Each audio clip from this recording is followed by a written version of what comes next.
Alors, une petite indication, si vous faites du panneau photovoltaïque produit en France, le coût à la tonne de CO2 évité est de l'ordre de 10 000 euros. Vous devez payer 10 000 euros d'argent public pour éviter une tonne de CO2.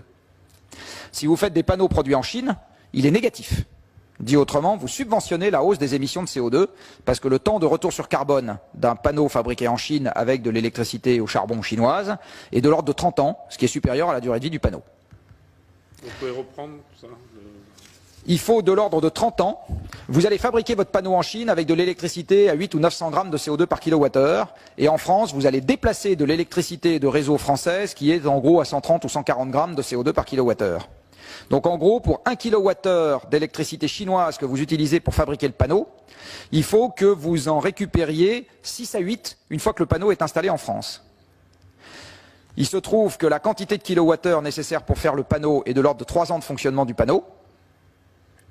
Donc si vous devez récupérer, en l'occurrence c'est plutôt 8 fois plus d'électricité en France que ce que vous avez consommé en Chine, ça veut dire que 3 fois 8, 24, vous êtes à 25, et plus vous mettez le système autour, vous êtes à 30. Donc il faut 30 ans de fonctionnement d'un panneau fabriqué en Chine pour équilibrer son carbone de fabrication en évitant de l'électricité française. Donc quand on a subventionné l'installation du photovoltaïque en France, je reviens à mes critères essentiels, on a subventionné un déséquilibre commercial, pas d'emploi en France et une hausse des émissions de CO2, donc on a tout faux. Et un déséquilibre des finances publiques. Tout faux, sur toute la ligne. Et je suis écolo. Je suis soucieux de préserver un monde stable pour mes enfants. C'est ça, hein, pour moi, la définition de l'écologie. C'est préserver un environnement stable dans lequel mes enfants pourront mener une vie à peu près sympathique, donc qu'il y ait encore des ressources biologiques, qu'il y ait encore un climat à peu près stable, et qu'il y ait encore des sources d'énergie qu'on puisse utiliser. Et le monde a toujours été avec des risques, il l'était avant, il le sera demain. L'idée qu'on va supprimer tous les risques partout et tout le temps est une vue de l'esprit. Et vous avez dit pour le renouvelable, attention Ce que je dis pour les renouvelables, c'est qu'elles ne se valent pas toutes. Donc il faut être sélectif avec un critère de bonne gestion. Dit autrement, si vous êtes intimement persuadé que justement la contrainte va nous mettre dans une situation de finances difficile, c'est là que vous devez faire particulièrement attention à l'efficacité de la dépense budgétaire. Donc, mettre des poêles à bois dans les maisons de campagne après les avoir isolées, excellente idée. Énergie renouvelable. Mettre des chauffe-eau solaires pour faire de l'eau chaude, excellente idée. Énergie renouvelable. Mettre des panneaux photovoltaïques partout dans le pays, c'est une idée complètement idiote. Donc, il ne faut pas avoir l'idolâtrie des renouvelables pour les renouvelables. Il faut être sélectif dans ce qu'on fait et comprendre pourquoi on le fait. C'est ça que je suis en train de dire. Une question pratique. Je vous ai trouvé très sévère vis-à-vis de l'intermittence des éoliennes. Alors, parce que moi j'en ai 200 et quelques dans mon département, qui est un département rural, et où il y a encore quelques installations qui vont se faire. Je le traverse quasiment 3 ou 4 fois par semaine, avec une voiture d'ailleurs qui ne peut pas consommer 1,5 litre au 100. Et je les vois rarement à l'arrêt. Alors est-ce que je passe à des horaires où elles tournent systématiquement parce qu'elles m'ont vu arriver ou bien voilà. Je vais vous donner un élément de réponse. C'est un chiffre officiel. Je vais vous donner un élément de réponse. D'abord, comme vous le savez, la production injectée sur le réseau est une fonction du cube de la vitesse. Donc, entre une vitesse de rotation donnée et 2 fois la vitesse de rotation donnée, la puissance injectée sur le réseau varie d'un facteur 8. C'est-à-dire si ça tourne 2 fois plus vite, c'est 8 fois plus d'électricité sur le réseau. Donc, c'est comme le cube de la vitesse du vent. Donc, et ça, c'est un truc qu'on a du mal à apprécier avec nos sens.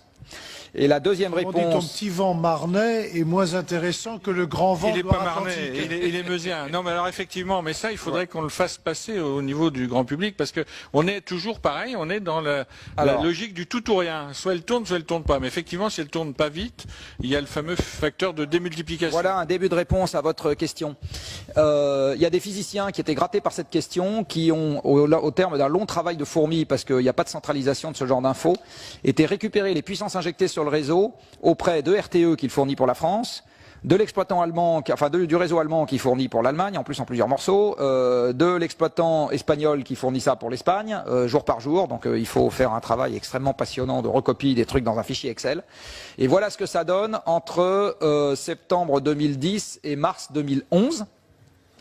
Avec un pas de temps qui est celui de l'heure, si ma mémoire est bonne. Donc vous voyez que, en gros, ou bien vous avez une dépression atlantique et toutes les éoliennes produisent, qu'elles soient en Espagne, en Allemagne, en France, en UK, etc.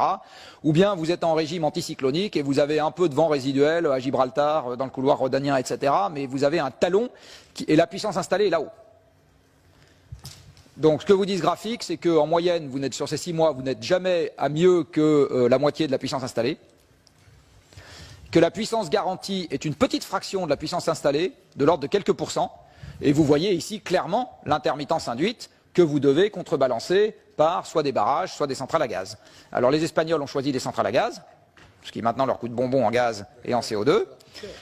Donc en même temps qu'ils installaient 15 gigawatts d'éolien, ils ont installé 20 gigawatts d'éolien, ils ont installé 15 gigawatts de centrales à gaz, et ils publient des très beaux communiqués de presse quand c'est l'éolien qui domine, mais enfin ils devraient publier 3 fois plus souvent des communiqués de presse en expliquant que c'est le gaz qui domine.